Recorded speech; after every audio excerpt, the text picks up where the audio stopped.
Good day, everybody, and welcome to another edition of the Military and Foreign Affairs Network. I am your host, the voice of reason.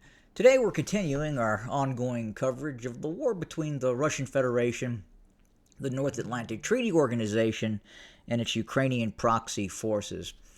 Now, today it has become official that not only has the United States ceased both economic and direct military assistance to the Ukrainian military, but reportedly it has also now stopped intelligence operations, meaning feeding the Ukrainian military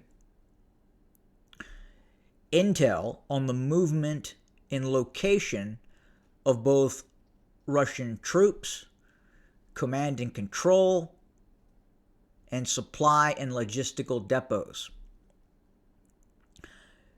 Through the dissemination of this information by the United States to the Ukrainians, and at the same time using advanced weapon systems such as ATACMS, Storm Shadows, the Ukrainians have had limited to moderate success in interdicting and attacking and destroying high-value Russian assets, both inside the Russian Federation and inside the actual battlescape in eastern Ukraine.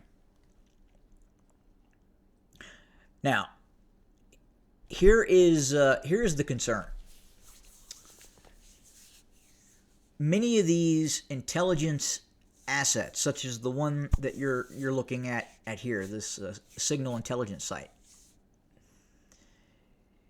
these are operationally shared assets with the North Atlantic Treaty Organization. And this is where it's going to get interesting. This is where it's going to essentially, you're going to see the butting of heads with the NATO command and existing orders that are coming down via the President of the United States to the SecDef, and then ultimately to the Department of Defense, the Air Force, the Space Force, U.S. Army, Navy, Marine Corps, National Security Agency, Central Intelligence Agency, U.S. Space Force. Now, again, you have this interoperational capability in which organizations fall under, quote-unquote, NATO. And this is where it's going to get tricky. This is where it's going to get a bit discombobulated. You're going to see continued intel gathering by these other nation states through NATO using U.S. technology and capacity and capability. That's probably not going to be immediately shut off. And again, this has had a significant impact on the course of the conflict. These very advanced systems, technology, information collection capability, again, that ability to sense, identify targets on the ground, having the ability to see real-time movement of Russian forces, and then almost immediately report that information to the Ukrainians.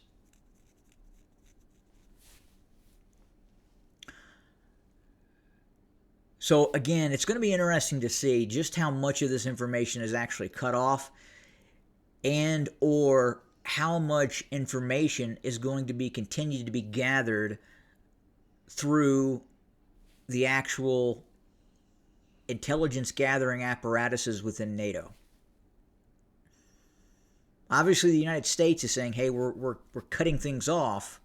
But again, that doesn't mean that the other NATO participants that have real-time access to a lot of this technology. A lot of these assets are actually based in foreign countries.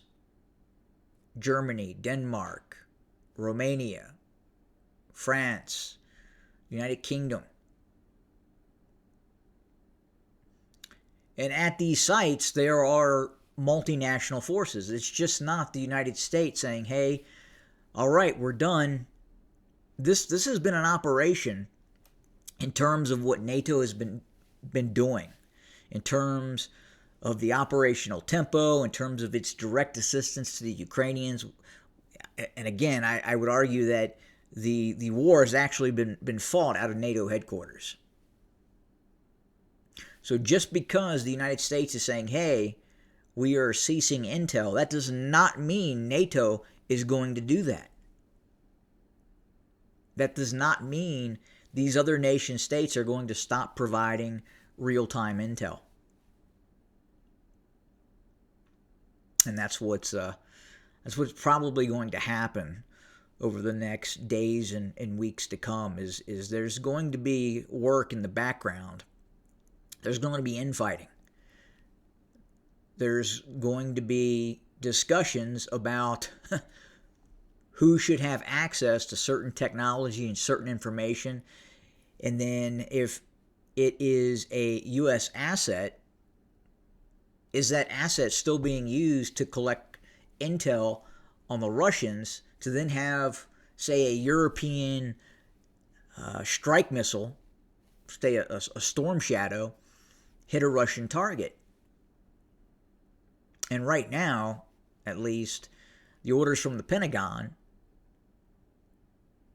and the President of the United States is to stop, cease fire, no more intel to the Ukrainians. Not unless there is a viable pathway to negotiations and a possible, quote-unquote, peaceful settlement. We'll have to see what happens. So, again, it's being reported that the United States is ceasing intel gathering and, more importantly, maybe not gathering, but the distribution of that intel to the Ukrainian military. But again, I would say hit the pause button because, in all probability, this is where we're going to see this deep fracture within NATO. And this could be something that is on the way to becoming a much bigger story. A much bigger story. You could see the United States take action in terms of its relationship with the North Atlantic Treaty Organization because the United States has issued a command to its armed forces and intelligence gathering agencies to stop giving information to the Ukrainians. And NATO is in all probability going to say that we're still going to do it. And this is where you're going to see that divide and that fracture occur. And eventually, because of this, I would not rule out the possibility of starting to hear rhetoric about the possibility of the U.S. pulling out of the North Atlantic Treaty Organization.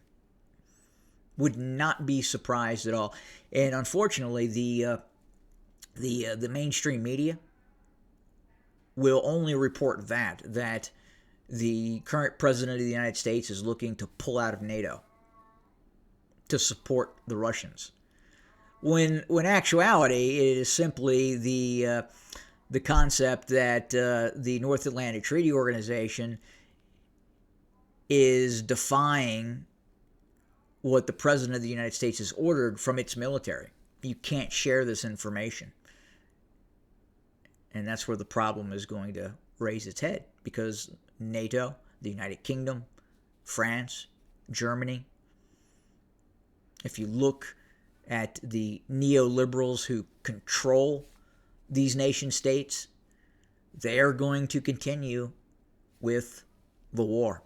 They're going to continue to supply the Ukrainians, the Ukrainian proxy forces, with this intel. At the same time, the United States is saying, no, we're done. We're getting out of this. So we're going to have to watch this very, very closely. A very, very interesting series of developments that will, in all likelihood, become much more intense over the days and weeks to come, especially that relationship between the US DoD and NATO. So stay tuned. We're going to watch this very, very closely, and more to come. As always, thanks for joining us. Good day.